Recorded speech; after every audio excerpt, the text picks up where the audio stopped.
As we all know, any cancer is terrible. But how many people are aware of the turmoil that their oral cavity and their oral health has to go through? Unfortunately, I have witnessed the harsh effects of cancer and the battle my family and loved ones had to endure. Fortunately, most of them have survived and are now currently cancer-free. However, I did lose my best friend's mother to breast cancer. After reading this chapter, it makes me wish I could go back in time and help alleviate any pain I knew she was going through during chemotherapy. I remember her mouth hurting and the difficulty she had eating. Now I understand why. The most common effects of chemotherapy is mucositis. I also remember her always having a cup of ice chips. The ice chips helped with the painful sores inside of her mouth. Oral mucositis can appear on any of the soft tissues such as the labial mucosa, tongue, floor of the mouth. It will appear red, inflamed, or mucousy or like sticky. There can show patches and white spots, and blood may appear as well. To help treat mucositis, common methods include a saline rinse. I remember in MedComp we learned to instruct our patients a saline recipe, which includes 1 to 2 teaspoons of baking soda and a half a teaspoon of salt with 1 quart of warm water.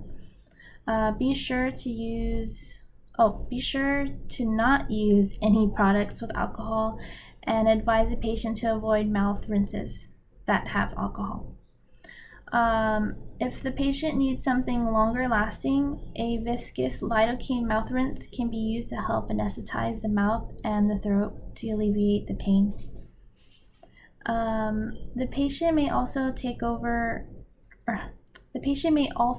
over-the-counter ibuprofen or acetaminophen to help relieve any pain as well. Most importantly, ensuring the patient receives good oral hygiene before, during, and after chemotherapy treatment. Okay. Yes. So, on to the next topic. Yes, within all the multiple offices I have worked at, I have definitely come across a potential patient.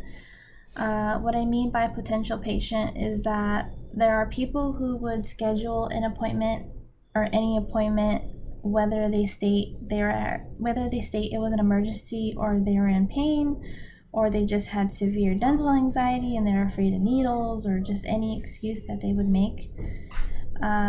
Even for a simple hygiene service and they would say they would have severe sensitivity or pain.